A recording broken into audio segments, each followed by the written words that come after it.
in some ways I feel like she's still here with us. We think about her, I think about her every day. We think about her every day. We talk about her every day.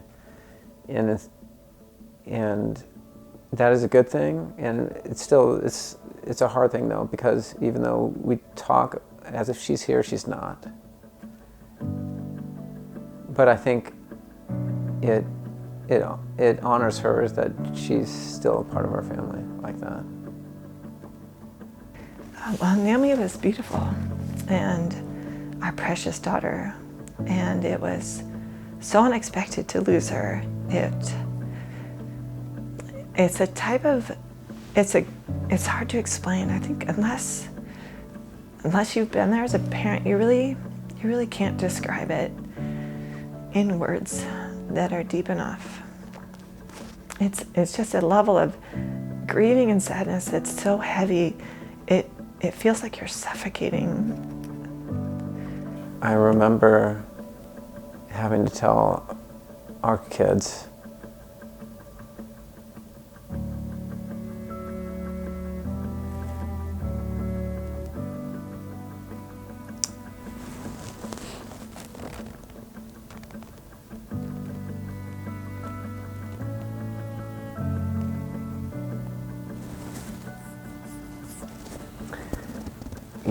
it's certainly something you don't ever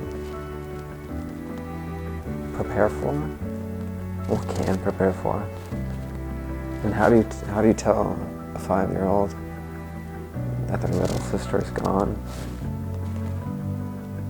and that they're not coming back? And then how do you comfort them in that situation? Because you truly are helpless at the point. There's nothing you can do, and there's nothing anybody else can do. We asked the gravesite people if we could be the ones with the shovels actually digging out her grave and burying her. And I remember, our family, prayed before we buried her, and then Daniel was about to seal the casket, and I just remember I put my fingers in because I wasn't ready to let go. I knew she was gone, but her body was so precious that I just wanted to touch it and not let go for a long time.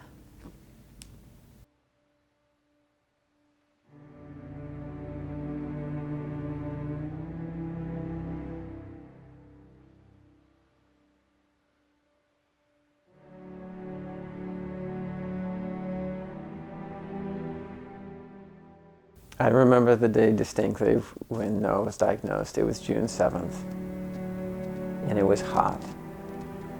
And it was just 7 months after we had buried Naomi. And we were still in the grieving process, and that was just like a smack in the face. That was a blow that was really hard to take. Noah's prognosis and the survival expectation that we were given for Noah was really ranged the gamut. Some institutions gave him a greater than 50% chance. Some institutions gave him a much less than 50% chance of survival. And at 2 institutions, he qualified for fetal, which is the in utero surgery that they reserve for the most severe CDH cases. We researched everything that had been written on CDH in the last 3 decades, and really obviously zoning in on the last decade, on all the international focal areas on CDH. We wanted to really get the data that indicated how successful they were with the severest of cases, because that's ultimately what matters.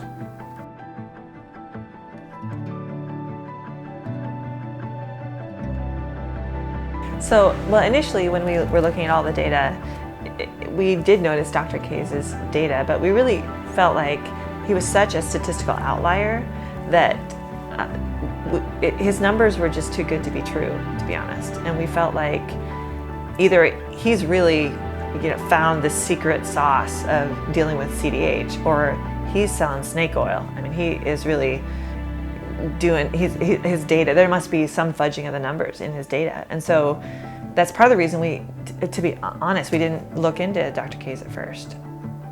After having spoken with Dr. K's, what was really icing on the cake was going up to the floor and seeing 2 kids speaking with their parents, and then getting to know, and then discovering their metrics. And these kids were measured at different institutions, had decided to come to Johns Hopkins All Children, and they were severe cases. And what I saw completely blew my mind, because it was like there was nothing wrong with them. Like they had never had CDH.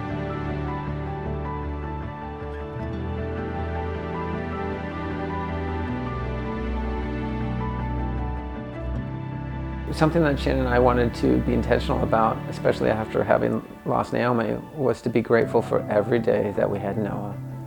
And so day one would come and Noah was still alive, and we were just thankful to him, to God, that we got to spend that time with him. And then day two came, and then day three came. We thought we were in seventh heaven, because it was more than we were able to experience with our daughter. And we tell this with Dr. K's. You know, had Noah not made it, we would still be grateful for all the effort that he put in and for the days that he did give us with Noah. In our eyes, every baby is precious, every life is precious, just especially amplified after Naomi's death. And our hope is that every CDH baby would have the best possible chances of survival. It's my hope that the CDH community continues to help one another. It's one of those few medical phenomenon where the parents really help and rally around one another. I would like to see that sustained.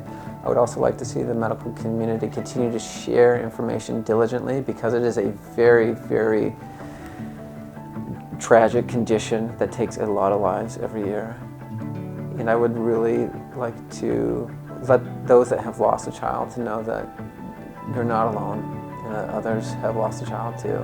And however the CDH community can come alongside of you and walk alongside of you, I hope that we can figure out how to do that for you and for everyone.